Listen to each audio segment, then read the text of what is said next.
Ça enregistre.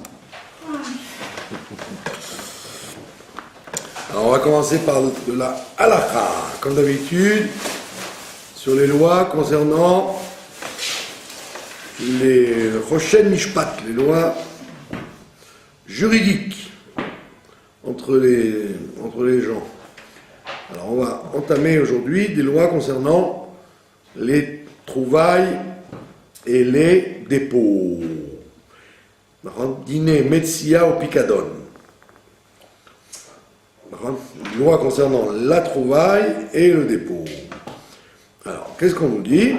On nous dit Aroé Avedat Israël, quelqu'un qui trouve un objet perdu par un juif, Avedat Israël, Menitalem Mimena, et il fait semblant de ne pas l'avoir. Au verbe l'otaase, il transgresse une interdiction de la Torah. Comme il est écrit, Lo tiré et shor achicha, tu n'as pas le droit de voir le taureau de ton frère, O et seyo, ou son agneau, ni d'achim qui sont perdus, mais tu fais semblant de ne pas les voir. D'accord? On a écrit que tu n'as pas le droit d'être mitalem, de faire semblant de ne pas les voir. D'accord? Ou bitel mitzvah tassé, donc il a transgressé une mitzvah négative, et en même temps il a annulé une mitzvah positive, qui est celle de Hachev Teshivem Lachicha, qui est de rendre l'objet à quelqu'un qui l'a perdu. D'accord? Bon, la Torah nous a donné l'exemple de leur temps, d'un taureau ou d'un agneau. Pourquoi dire un taureau ou un agneau? Parce que les deux ont un avantage et un inconvénient. Le taureau, il a l'avantage, c'est qu'il se déplace tout seul. Il suffit de le tirer. Comme Fernandel avec la vache et le prisonnier. Donc la vache, elle marche toute seule, donc vous tirez la vache.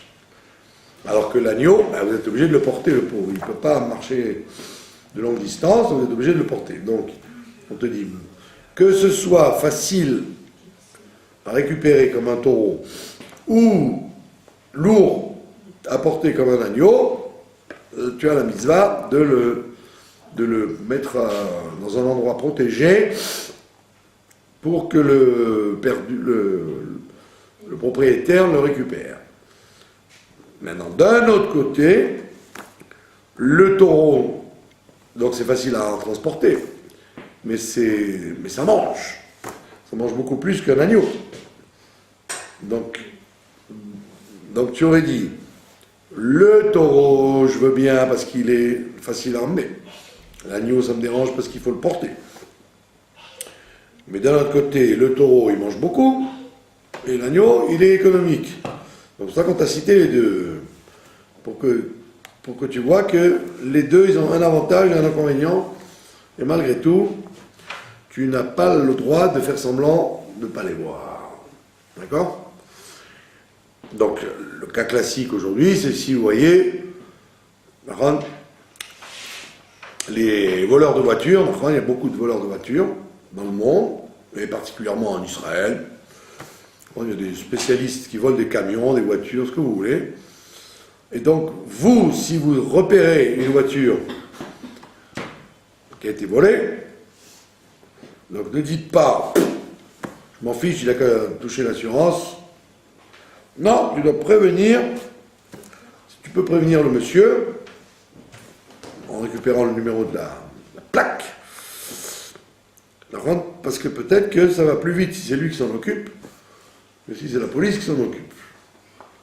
Donc, c'est un cas classique, ou alors vous rencontrez dans un sac qui appartient à quelqu'un, ne me dites pas, bon, je m'en fiche, les démineurs vont venir, ils vont faire sauter le sac, et puis, quand si tu sais que le sac, tu peux le récupérer, le rendre à quelqu'un, tu n'as pas le droit de dire, j'ai pas vu, j'ai pas de temps à perdre avec ce sac. D'accord? La kareta aveda leatzmo, Maintenant, si la personne a pris l'objet pour lui, s'en est emparé, d'accord?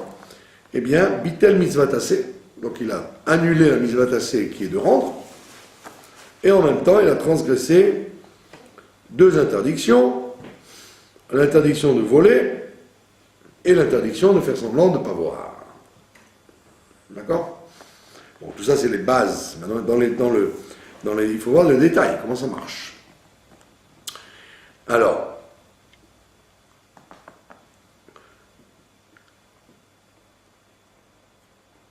s'il a fait tchouva, donc il a eu l'intention, il l'a pris à la maison pour le voler, il a dit, je m'en fiche, je ne cherche pas à savoir à qui c'est.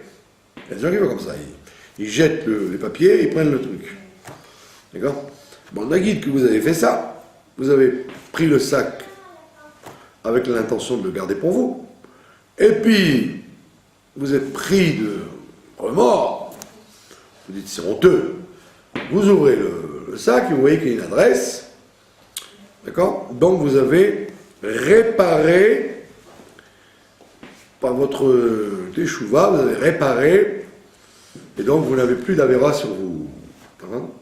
Vous n'avez pas volé, et vous n'avez pas l'interdiction de faire semblant d'eux, puisque, en fait, vous l'avez mis de côté pour le rendre maintenant. Donc vous avez fait, à la place, une double mitzvah, en prenant la décision de ne pas le garder. D'accord? Vous avez tout réparé, ça veut dire. C'est comme si vous avez remboursé un vol, et en même temps, vous avez annulé votre transgression qui était de faire semblant de ne pas voir, puisque vous l'avez ramené à la maison dans un endroit sûr. D'accord? Maintenant, de quoi on parle? On parle avant que les propriétaires ne désespèrent. Il y a une façon d'acquérir quelque chose. Une façon d'acquérir quelque chose, c'est par le désespoir. Le désespoir. Ça veut dire, si vous avez trouvé un stylo dans la rue, d'accord? Ou alors un billet de 100 €. Je vous le souhaite, d'accord? Vous trouvez un billet de 100 € ou un stylo, même en or, il est probablement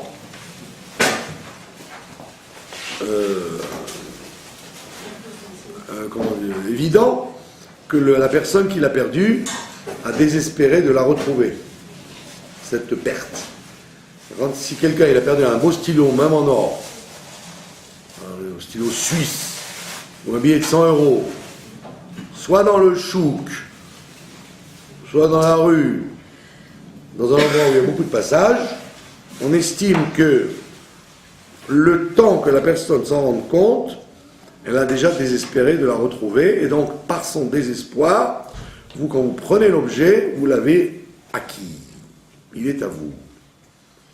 Vous n'avez donc pas de mitzvah de le rendre, puisque la personne a désespéré. Et donc, comme elle a désespéré, à cet instant-là du désespoir, bien que Rabbi Nachman dit que le désespoir n'existe pas, mais dans la halakha, ça existe. Et le désespoir fait que vous devenez propriétaire de l'objet. Et d'ailleurs, c'est même pas la peine d'écrire un papier. Vous n'avez pas écrit un papier dans la rue et trouver somme d'argent ou trouver stylo. Pratiquement aucune chance que la personne va repasser en se disant « Ouh là, peut-être que... » Quand est-ce qu'on pense qu'il n'y a pas de désespoir? Quand c'est dans un endroit privé. Si quelqu'un a oublié chez vous un billet de 100 € ou un beau stylo, ne dites pas « Ah bah, au moins j'ai gagné ma soirée ».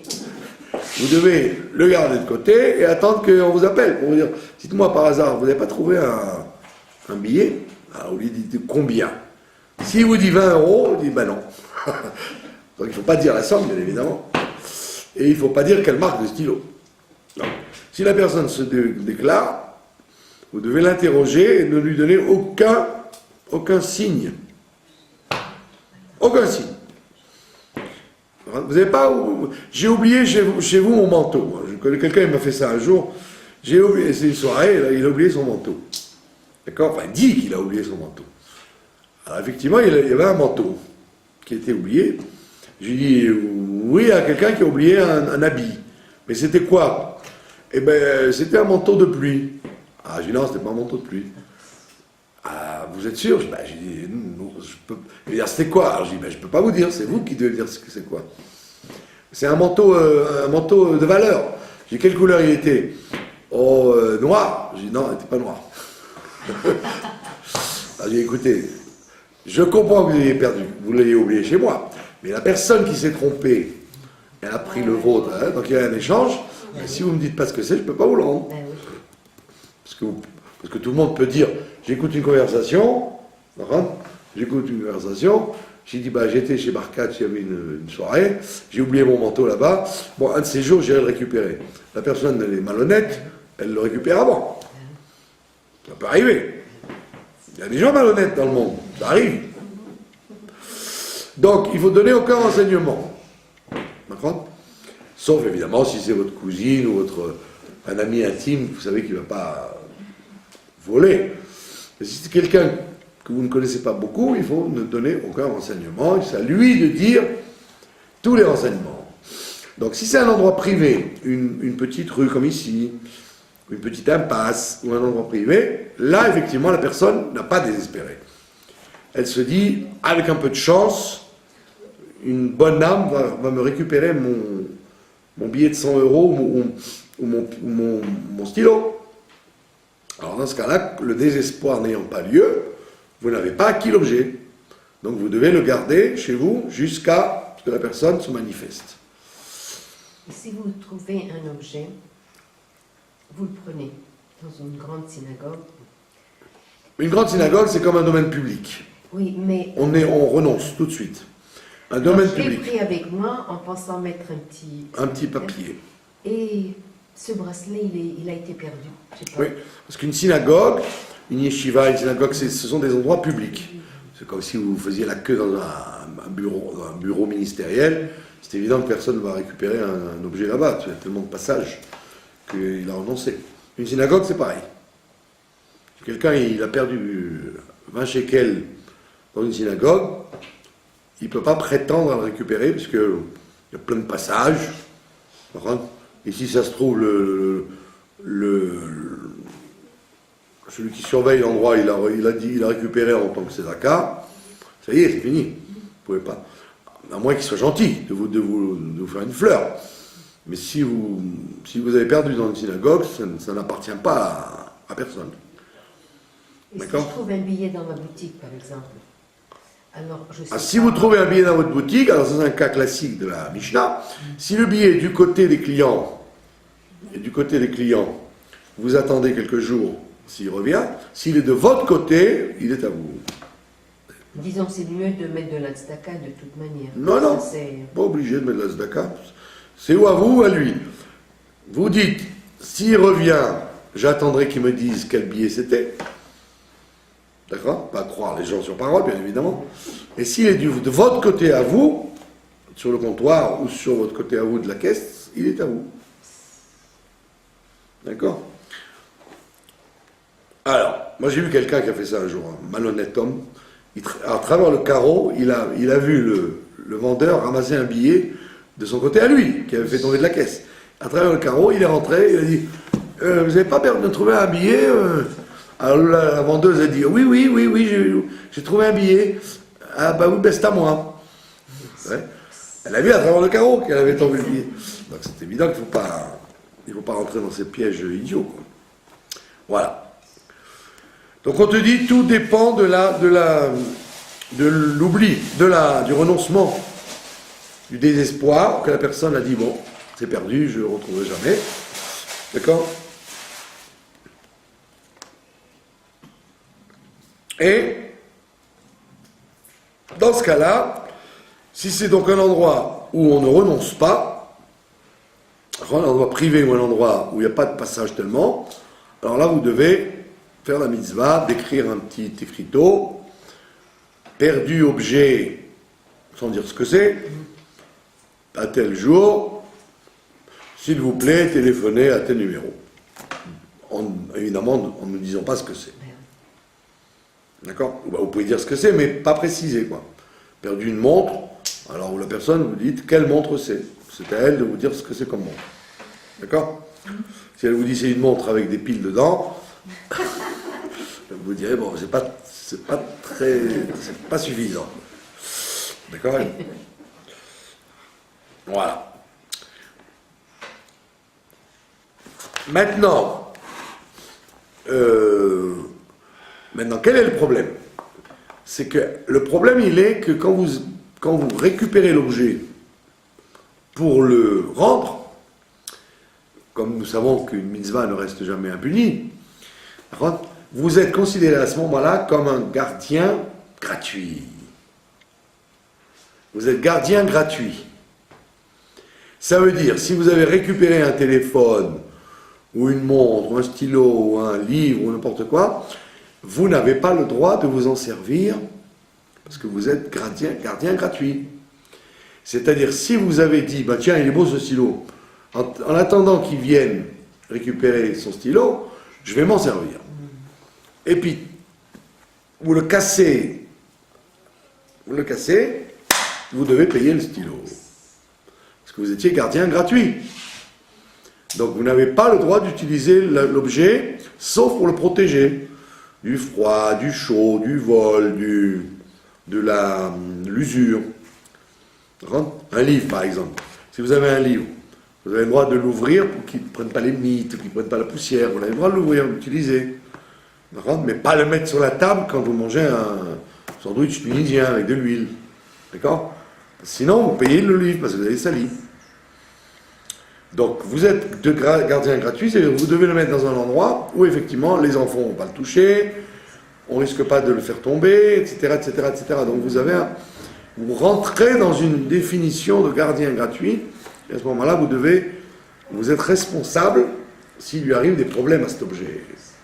Donc, c'est pas évident d'être chômeur. Moi, j'étais un jour...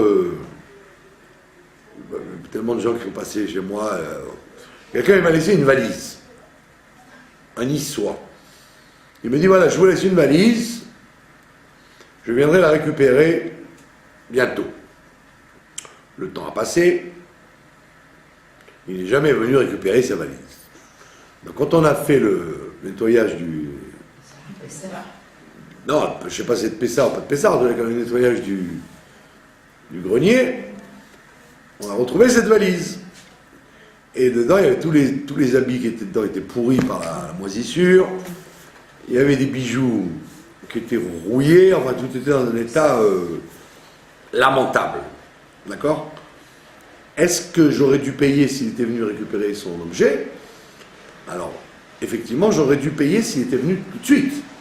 Et comme les années ont passé, là, je ne suis pas responsable parce que je ne peux pas quand même tous les 6 mois faire la poussière d'une valise.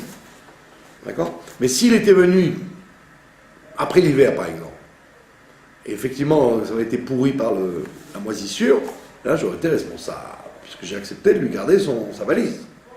D'accord? Et cette personne, je ne sais pas ce qu'elle est devenue d'ailleurs. Est-elle vivante? Est-elle morte? Est-elle restée juive ou convertie à l'islam? Je ne saurais jamais, quoi. Et il y avait des bijoux, il y avait des trucs de valeur, quoi. Bon, il y a des gens un peu spéciaux, quoi. Donc, pour vous dire que vous n'êtes pas, parce que vous êtes gardien, vous n'êtes pas épargné des lois concernant la garde. Vous devez garder dans un endroit préservé. Sinon, si vous l'avez laissé sur le balcon et qu'il a pris la pluie, ben vous devez payer. Vous aurez dit, attends, mais je suis gentil quand même. Je l'ai récupéré de la rue, en plus je dois payer. Ben oui, parce que dès que tu l'as récupéré, tu t'appelles gardien gratuit, et dans ce cas-là, tu dois faire attention à ce que ça ne s'abîme pas. Donc c'est quand même désagréable d'être obligé de payer quelque chose qu'on a voulu garder. Donc ici, déjà, tu fais la chose, fais-la bien. Vous avez compris? Voilà, est-ce que vous avez une question sur ce sujet de la trouvaille? On voit des clés dans la rue, alors quand est-ce qu'on doit revenir, même si c'est genre juste une clé de plate des lettres, et il n'y a aucun signal. Oui, parfois on se dit peut-être que les gens ils vont revenir en arrière, ou c'est l'arrêt de bus ou quoi, on ne sait pas s'il vaut mieux la prendre et le temps va revenir seulement le lendemain, mettre le ticket, parce que c'est peut-être le truc, parce que c'est peut-être loin, alors les gens ils vont désespérer comme vous dites, ça se trouve 5 minutes après il va revenir, moi je ne peux pas attendre. Alors je la laisse pas, je suis responsable si je la laisse. Non, alors, justement, alors vous prenez la clé, mais vous mettez un petit papier. Ah, faut mettre tout de suite. Ah oui, il ne faut pas la laisser, parce que sinon, un coup de pied dedans, elle va disparaître. Et une clé, des fois, c'est très, très embêtant. Des fois, elle est irrefaisable. Donc, c'est un objet sur lequel on ne renoncera pas. En général, quelqu'un qui a perdu une clé de valeur, il revient, il refait le chemin, s'il le faut. Ça coûte 400 chacun. Et ça coûte très cher des fois. Et donc, comme vous ne pouvez pas le rester, alors vous débrouillez pour avoir un petit papier et vous le mettez à un endroit visible. Et je vous garantis que si quelqu'un a vraiment perdu, il va chercher peut-être qu'un petit papier. Ça, vous avez fait la mise bas. Vous ne pouvez pas attendre. C'est ce que dit la halakha, par exemple, si vous récupérez le taureau là qu'on a vu, le taureau ou l'agneau, vous, pendant que vous avez ramené le taureau à la maison, comme Fernandel, vous avez ramené le taureau, vous avez quand même perdu une journée de travail de ramener le taureau à la maison. D'accord? En plus, quand vous arrivez à la maison avec le taureau, c'est comme Pierre Dac qui habitait au 4e étage et qui avait des chevaux. Alors pour pas gêner la concierge, il leur mettait des chaussons, pour pas que dans l'escalier, la concierge entende le bruit des chevaux. Donc là, ils sont très bien élevés, ils disent bonjour à la concierge. D'accord? Bon, c'était un sketch de Pierre Dac, qui avait des chevaux, il habitait au 4e, alors il faisait chut, il montait avec des chevaux chez lui, parce qu'il ne pouvait pas les laisser dans la rue, il avait peur qu'on les envoie à la fourrière. Donc vous avez ramené une énorme valise, ou ce que je sais moi, un truc qui vous a cassé les pieds, vous n'avez pas été au travail à cause de ça, d'accord? Alors, vous avez le droit, et même le devoir, d'exiger qu'on vous paye le dédommagement de votre fatigue. D'accord? Si vous avez, par exemple, aménagé un endroit aéré pour que l'objet ne soit pas perdu par la pluie ou le soleil, vous pouvez exiger de la personne de vous dédommager du cassement de tête que ça vous a causé de récupérer l'objet. D'accord? Et alors, des fois, vous avez des gens qui vont dire « Oh, ben, il ne fallait pas vous casser la tête, hein. Oh, c'était pas la peine de me garder cette valise, hein. C'était ma belle-mère qui m'avait donné, alors j'en avais rien à faire. » Alors, voilà, vous allez vous retrouver mari, comme on dit. Qu'est-ce que vous faites? Vous dites à la personne, j'aimerais bien quand même récupérer la journée de travail que j'ai perdue. D'accord? Maintenant, si c'est pas seulement une journée de travail, mais si vous risquez de perdre un rendez-vous important ou quelque chose qui fait un gros problème, vous avez le droit de faire semblant de ne pas voir. C'est un cas exceptionnel. Vous avez le droit de rendre, je vous donne un exemple stupide. Vous allez rater l'avion, rater le bus, rater le train, parce que vous allez mettre le mot, etc. Vous ne pouvez pas vous permettre ce luxe, ben vous partez, tant pis. Vous n'avez pas raté un avion à cause d'un Shabbat Aveda. Donc il faut donc bien calculer, est-ce que oui ou non vous êtes dans une permission de ne pas voir, ou vous êtes dans l'obligation de voir. D'accord? Ce que vous pouvez faire à ce moment-là, ça c'est Midat Chassidout, ça s'appelle, vous dites à quelqu'un d'autre, écoutez, j'ai pas le temps, moi j'ai mon bus tout de suite qui vient à mon avion, je peux pas me permettre, mais vous, je vous en supplie, prenez un papier, marquez, vous lui transmettez la mitzvah. D'accord? En priant le bon Dieu que ça lui cause pas des ennuis, quoi.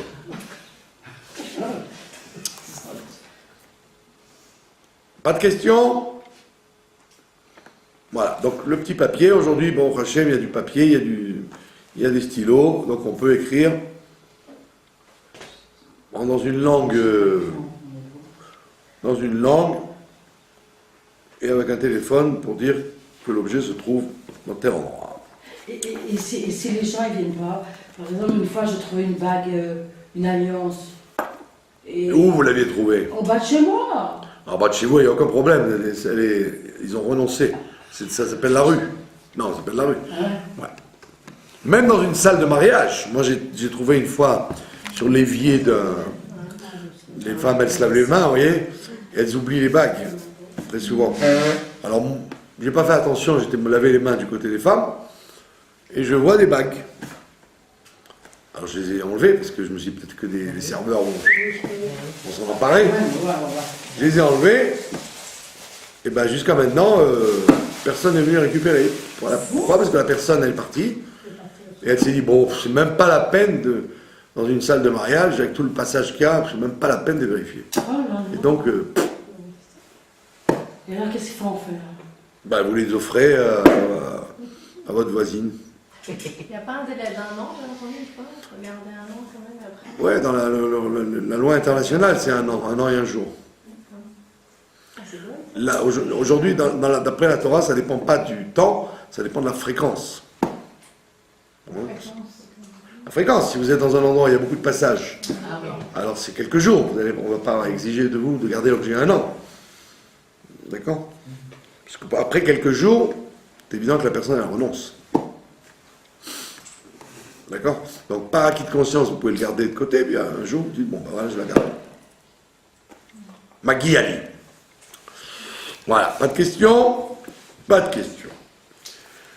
Oh, nous allons voir maintenant le volet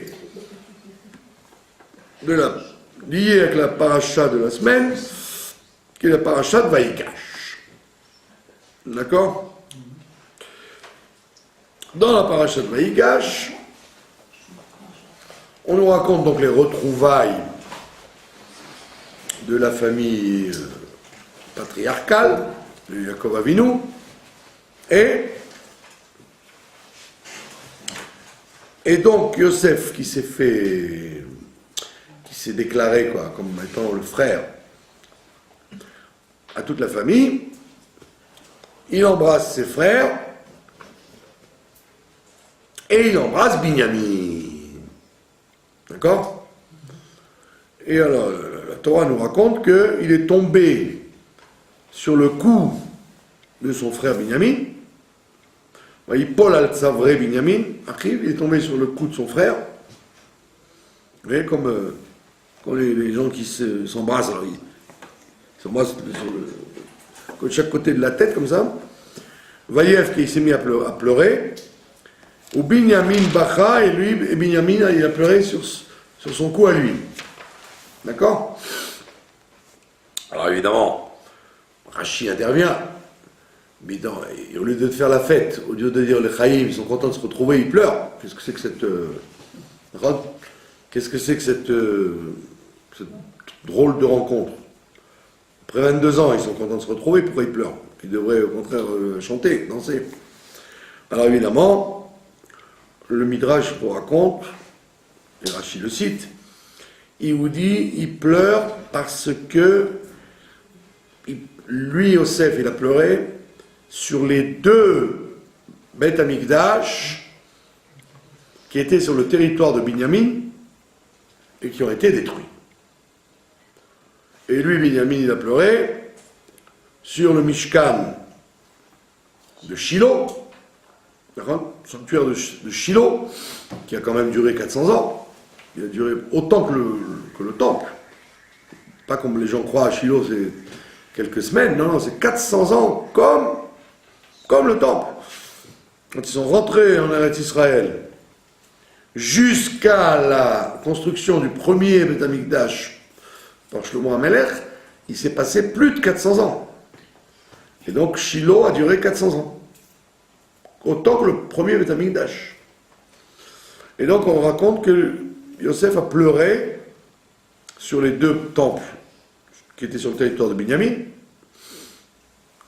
Si vous avez fait attention, quand vous quittez le Kotel, vous quittez l'endroit du Beth Amikdash, vous rentrez où? Dans la direction de Pisgat Ze'ev, dans le territoire de Binyamin. Donc le Beth Amikdash était une langue de Binyamin, en plein territoire de Yehuda. Vous suivez ou pas? Il y avait le territoire de Yehuda, ici on est, pourquoi ça s'appelle Machane Yehuda? Parce que c'est la région de Yehuda ici. On commence Yehuda jusqu'au désert de Yehuda. Et où Yehuda s'arrête, au Kotel. En passant par le Rova. En passant par le Rova. Et après, quand vous continuez, vous arrivez ce qu'on appelle Maté Binyamin, avec Pisgat Zeev, Givat Zeev, tous ces endroits-là, qui s'appellent le loup. Pourquoi le loup? Parce que c'est Binyamin. Et vous allez dans le territoire de Binyamin. Donc, vous aviez une langue de territoire qui rentrait sur le mont du temple, et ça appartenait à Binyamin. Donc lui, Yosef, il pleure à cause de temple de Binyamin.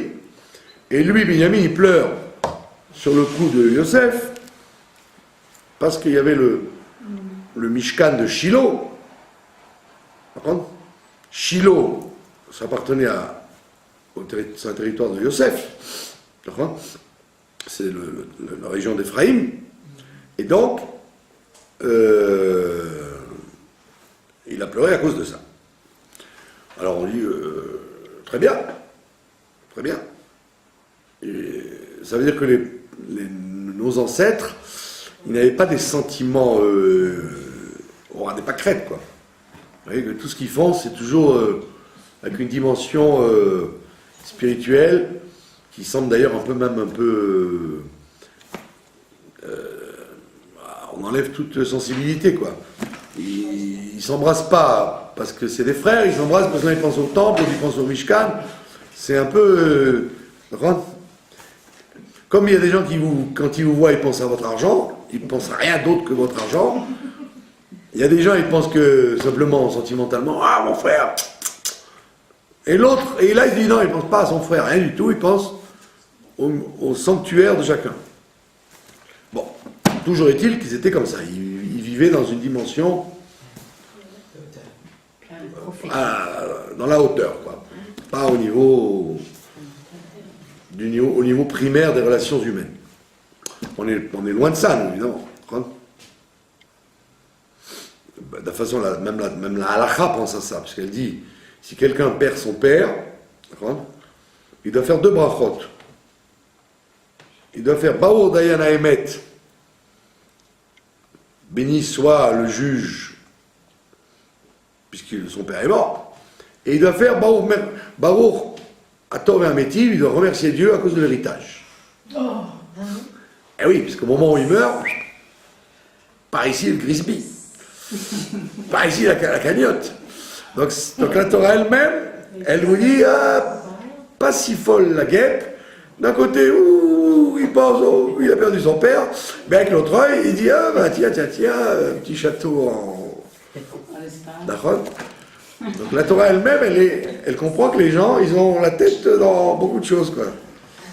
T'as compris? Moi j'ai vu des scènes dans des trucs où ils étaient assis pour les shivas, on se serait écrit à Wall Street, quoi. Vous voyez. Pendant les shivas, ils attendent, quand les gens n'étaient pas là, c'était ouais, la maison, et tu vas prendre la voiture. Comme on dit chez nous, le corps était encore chaud. Il était encore déjà en train de se déchirer les biens du père ou de la mère. Ça fait un peu dur, quoi. Mais vous voyez bien que la Torah elle-même, elle vous le dit. Tu dis Bao Dayana Emet, et en même temps tu dois dire Atom et Amétif, tu as hérité d'un héritage. C'est-à-dire que la Torah te dit, oui, on sait que tu as de la peine, mais d'un autre côté, tu dis, bon, c'était pas si mal que ça. Bon, donc ça veut dire que ça c'est vraiment au niveau très très bas. Mais nos patriarches et nos ancêtres, on voit qu'ils ont quand même un horizon beaucoup plus fort. Ils ont prophétisé aussi, c'était pas évident de penser au... Voilà, c'est ça. Oui, parce que comment ils pouvaient savoir qu'il allait y avoir 2 temples et l'autre Shiloh, exactement. Ils avaient la prophétie à la portée de la tête, quoi. Maintenant, on demande qui oblige le Midrash à à interpréter. On a dit, bon, les pleurs, d'accord, mais pourquoi les temples? On aurait pu dire qu'ils vont penser à des tas de trucs qui font de la peine. Pourquoi le Dafka? Pourquoi spécialement les deux temples ou le sanctuaire de Shiloh? Pourquoi Dafka ça? Quel est le lien qui a réveillé ça dans le Midrash? Alors le Midrash nous dit que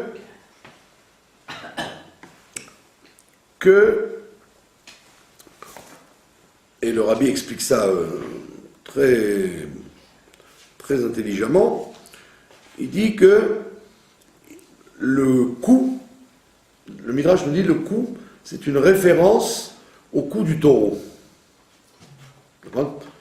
Il a écrit à propos de Yosef, on l'appelle le taureau, Bechor, on l'appelle le taureau, Choro, on l'appelle le taureau, et on dit qu'il avait un beau coup. Le Midrash nous dit que chaque animal, il est beau d'après un certain membre chez lui. D'accord? Le lion, par exemple, c'est la crinière qui fait beau chez le lion. C'est pas son museau, ou ses crocs, ou ses pattes, c'est la crinière royale qu'il a. C'est ça qui fait beau chez le lion. D'accord? Chez l'éléphant, ce qui est beau, c'est les deux défenses qu'il a. D'accord? Maintenant, le taureau, qu'est-ce qui est beau? C'est son cou. Parce qu'il est très très musclé. C'est ça qui fait la beauté du taureau. Alors le Rabbi dit, oui, très bien, ok, bravo, c'est joli, le cou du taureau, on a compris. Mais et le cou de Binyamin, alors? Binyamin, c'est pas un taureau, c'est un loup. D'accord? Or, le loup, on ne voit pas qu'il est beau à cause de son cou, ni de sa crinière. Le loup, il serait beau à cause de sa queue, par exemple. La queue du loup, qui est une très belle queue. Donc pourquoi on parle des coups ici? On parle des coups de Binyamin, les coups de Binyamin et le coup de Yosef. Alors, la Chassidoute explique, et c'est ça le Nekuda intéressant, que la personnalité le corps humain, il est coupé en deux parties, la tête et le corps. La tête et le corps. Le corps, c'est l'endroit où se trouvent les sentiments. Le cœur, le foie, les gens par exemple qui sont angoissés, qui sont stressés, ils ont des problèmes en général de bile, de foie, dans les organes inférieurs.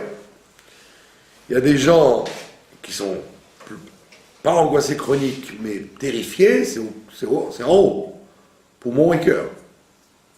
Et tout ça, c'est des réactions au niveau des sentiments. D'accord? Quelqu'un qui a très peur, par exemple, sauf votre respect, il doit aller aux toilettes d'urgence. Pourquoi? Parce que, hop, la peur, là, tout de suite, lui donne envie d'aller aux toilettes. Pourquoi? Parce que un phénomène de digestion pressé fait que... Donc ça, c'est la peur panique, la frayeur d'un coup. Une bombe ou que je sais moi. D'accord? La peur maintenue, le stress ou l'angoisse, c'est au foie. Foie et bile. Foie, bile, rate. Les organes inférieurs. Maintenant, les gens très, très, très angoissés et qui sont vraiment sous pression, eux, c'est poumons et cœur. Et vous voyez bien qu'effectivement, le gouffre, le corps, est le lieu d'expression des sentiments ou des sensations ou des réflexions mal gérées. Quoi. D'accord? Comme on vous dit, quelqu'un qui est de bonne humeur, il a tendance à grossir, parce qu'il est, comme il est de bonne humeur, tout lui profite. Quelqu'un qui est au WC, ben, il est maigre comme un clou, parce qu'il se ronge. Donc les acides et la bile, comme on dit, il se fait de la bile, donc il détruit tout ce qu'il mange. Donc en général, il est maigre. Bon, ça c'est les réactions émotionnelles. Mais avant ça, il y a la réaction de l'intellect. Et donc, notre morphologie a été faite de telle façon qu'on voit effectivement qu'il y a deux parties bien claires. Il y a la tête et le corps. On voit bien que c'est deux parties bien claires. À tel point que le Talmud nous dit, à propos d'Aaron à Cohen, on a déjà vu ça plusieurs fois, qu'un homme normal, un homme moyen, il mesure 3 amot. Une ama, c'est 50 cm. Donc un homme moyen mesure 3 fois 50 cm, 1,50 m. Agmara dit quoi? C'est tout? 1,50 m? Il dit non, il faut rajouter la tête. Ça veut dire que on dit 1,50 m, c'est la taille moyenne, plus la tête. Pourquoi Dieu m'a pas dit la tête tout de suite? Parce que la tête et le corps, c'est deux choses à part. Et donc on voit que Aaron à Cohen mesurait 1,70 m. 1,50 m plus la tête, 20 cm à peu près, 1,70 m. D'où le sait-on? C'est parce que quand il allumait la menorah, on lui avait fait un petit escabeau, et d'après la taille de la menorah, donc on pense qu'il mesurait 1,70 m. Pour pouvoir faire ça, allumer, sans se faire mal au bras, ni sans être ridicule de lever la main trop haut. Donc on dit 1,50 m, c'est un homme normal, plus la tête. Donc on voit bien que toujours on compte le corps et la tête séparés. Et pourquoi? Parce que ce sont deux systèmes complètement différents. Donc, que vient faire le cou dans cette affaire maintenant? Ben, le cou, c'est celui qui relie la tête au corps. C'est ça le tzava. Il y avait autrefois une personne qui est venue, m'a dit qu'elle avait problème de cervical, problème de vertèbre cervicale. J'ai dit parce que vous êtes angoissé. Donc, quand on est angoissé, ça attaque soit les cervicales, soit le dos plus bas, soit le dos encore plus bas. Ça dépend du degré d'angoisse qu'on a. Donc, une personne qui a des problèmes cervicaux, c'est parce qu'elle n'est pas détendue. Alors, il y a une contraction au niveau des vertèbres supérieures. D'accord? Donc, d'ailleurs, c'est pas chaud, que tout le système de la colonne vertébrale, c'est lié avec un manque de décontraction. Mais Kitsour, le cou, à quoi sert-il? Eh bien, le cou, c'est le lieu de transmission des informations du cerveau vers le cœur. Et c'est pourquoi, donc le rabbi explique que, ce midrash, pourquoi le cou? Parce que le cou, c'est le Beth Amikdash. Ça veut dire le Beth Amikdash, ou le Mishkan, contrairement à ce qu'on aurait pu croire, c'est ça notre problème de la galoute, c'est que le Beth Amikdash, c'était pas un endroit de l'intellect. Comme une yeshiva, vous apprenez un texte, vous lisez un texte.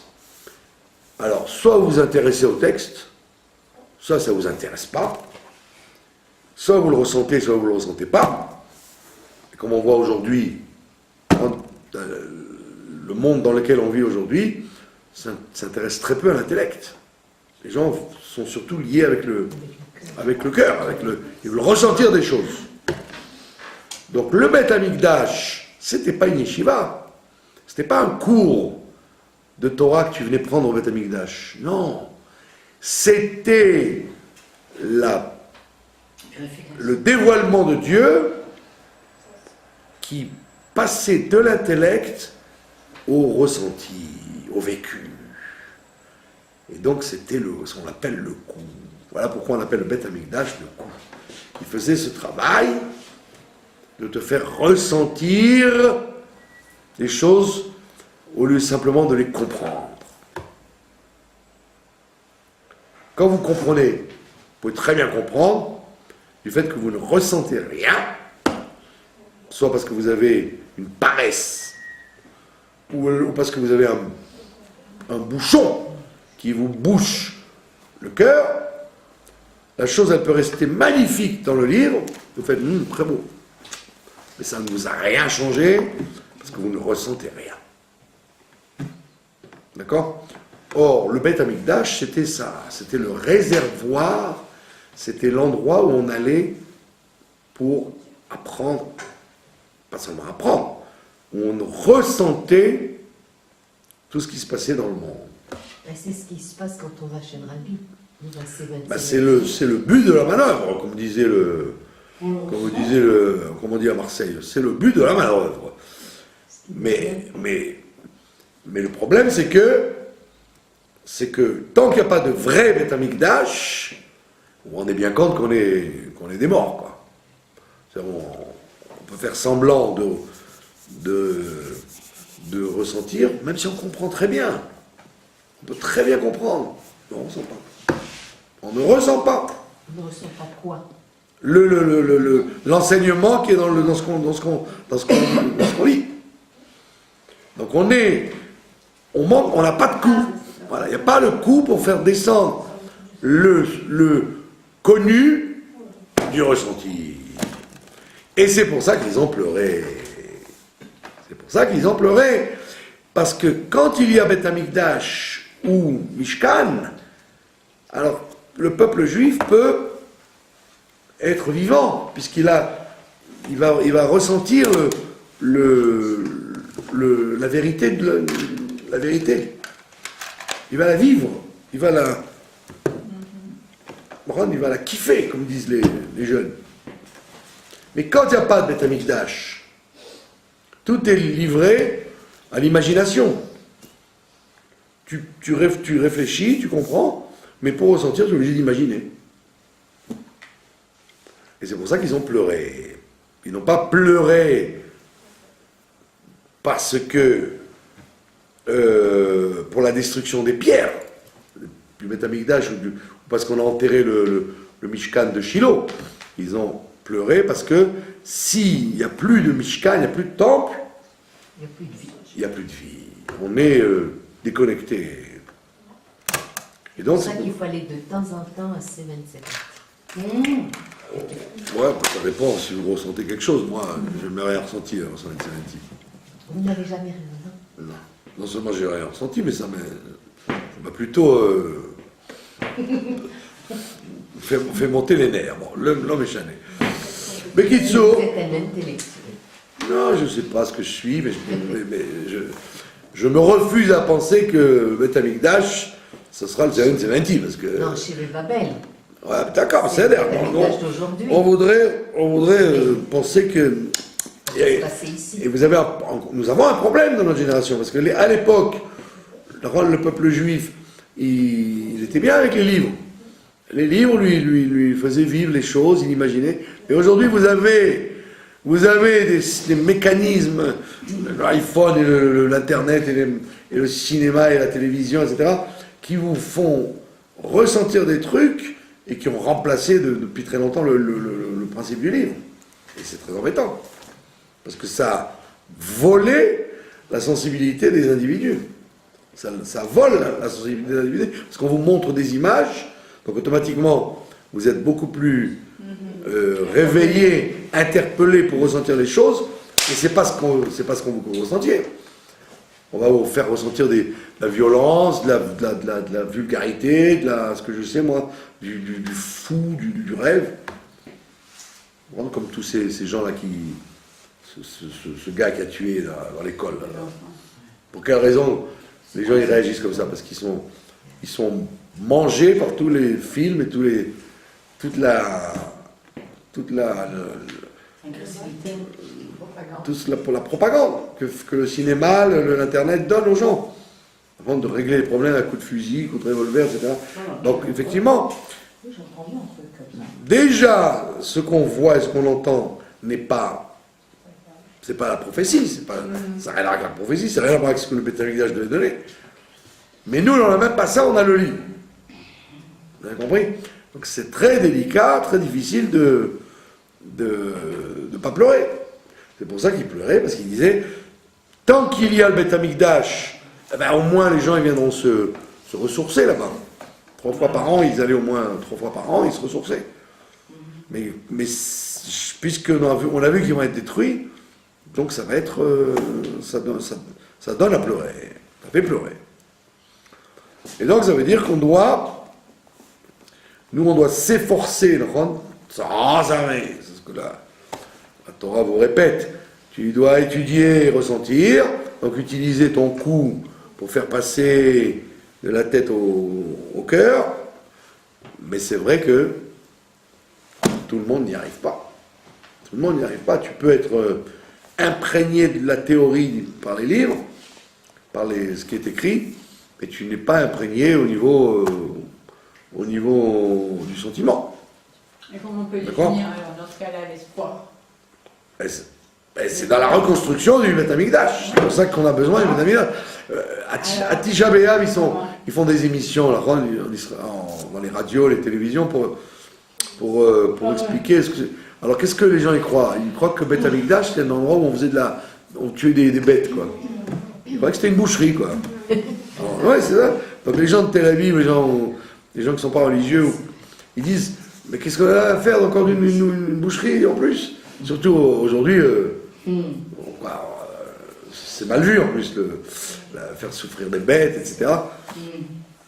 Mais leur faire comprendre aux gens que le Beth Amikdash était un endroit qui diffusait à travers le monde entier la sensibilité, être sensible aux choses de Dieu, voir le divin dans ce qui se passe, c'est ça qu'on attend. C'est pour ça qu'on a besoin d'un 3e Beth Amikdash. C'est ça qu'on attend de la Géoula. D'accord? C'est pas simplement un happy end, que ça se termine bien, mais on veut qu'à nouveau nous soyons des gens vivants. Et c'est pour ça qu'ils ont donc pleuré. Maintenant, la question qui pourrait se poser, en tous les cas, elle a été posée, c'est que je comprends que Binyamin, que Yosef pleure sur les 2 temples qui étaient sur le territoire de Binyamin, premier temple, 2e temple, puisqu'après, il n'y a rien eu. Mais pourquoi Binyamin a-t-il pleuré sur les épaules de Yosef, alors que sur le territoire de Yosef, il n'y a que Shiloh? Mais pourquoi tu pleures pour Shiloh? Qu'est-ce qu'il y a de spécial de pleurer quand on a enterré Shiloh? Qu'est-ce qui s'est passé quand on a enterré Shiloh? On a construit le temple. D'accord? Quand Shmuel Hanavi est parti, donc Shiloh a été déserté, donc David est arrivé, Shlomo Ameler est arrivé, d'accord? Et donc on n'a pas enterré Shiloh par désespoir, ou parce que les Romains sont venus. On a enterré Shiloh parce qu'on devait construire le Beth Amikdash à la place. Donc c'est mieux. Donc pourquoi tu pleures que Shiloh soit enterré? C'est une question.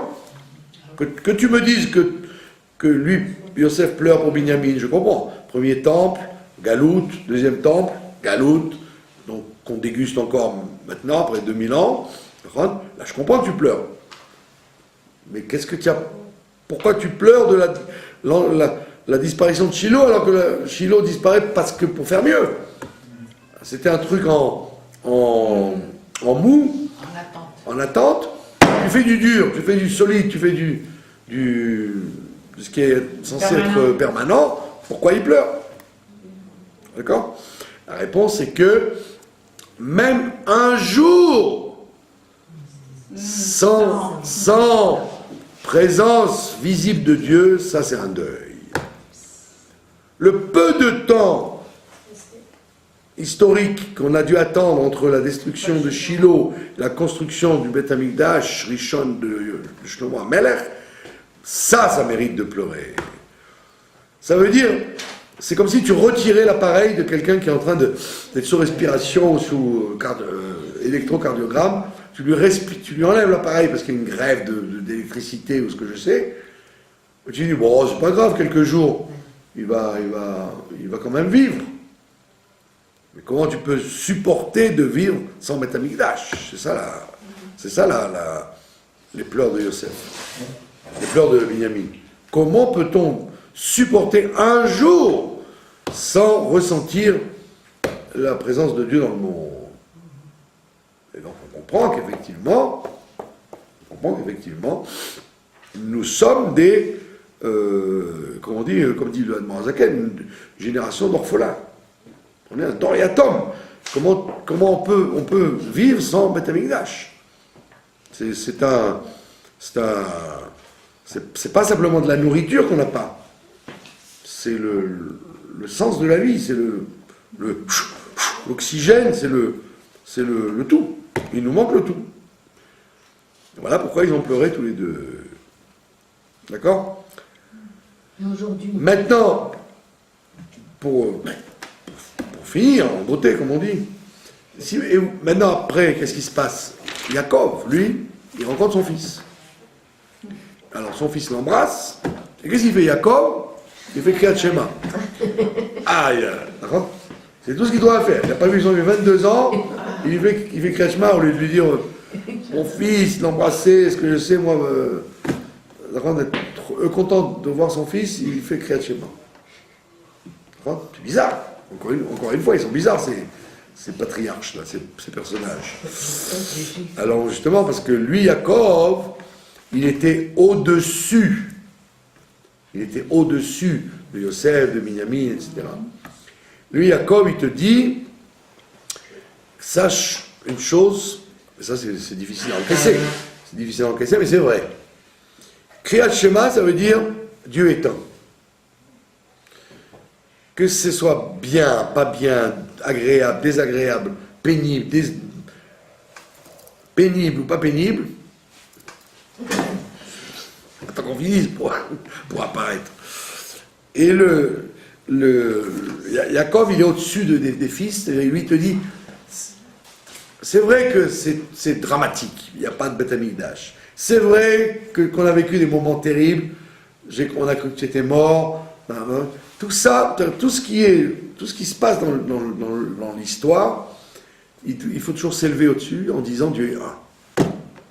C'est une force de Emouna. C'est-à-dire que lui, il te dit, c'est vrai, je suis très content de te retrouver, mais quand tu n'étais pas là, ou quand tu es là maintenant, qui est Beth Amikdash, qui n'est pas Beth Amikdash, Dieu est toujours un. Ça veut dire, c'est du béton. Yaakov, il te dit, je me laisse pas attraper par mes sentiments de père qui n'a pas vu son fils pendant 22 ans. Je m'accroche à l'unité de Dieu dans toutes les situations qui vont avoir lieu. C'est pas évident du tout. Parce que vous aurez pu dire au moins un peu de sensibilité que diable.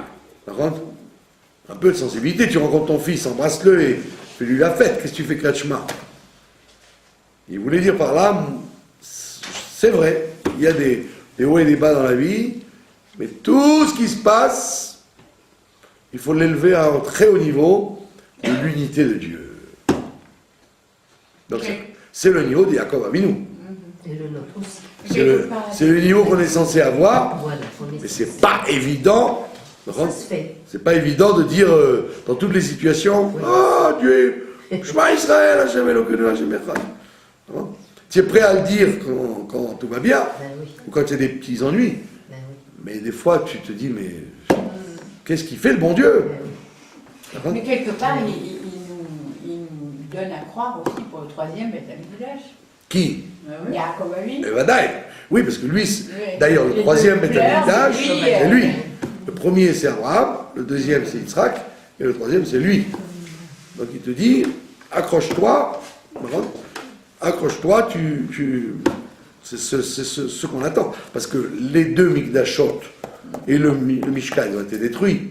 Donc s'ils ont été détruits, c'est-à-dire quelque part, ils avaient un pourrissement intérieur.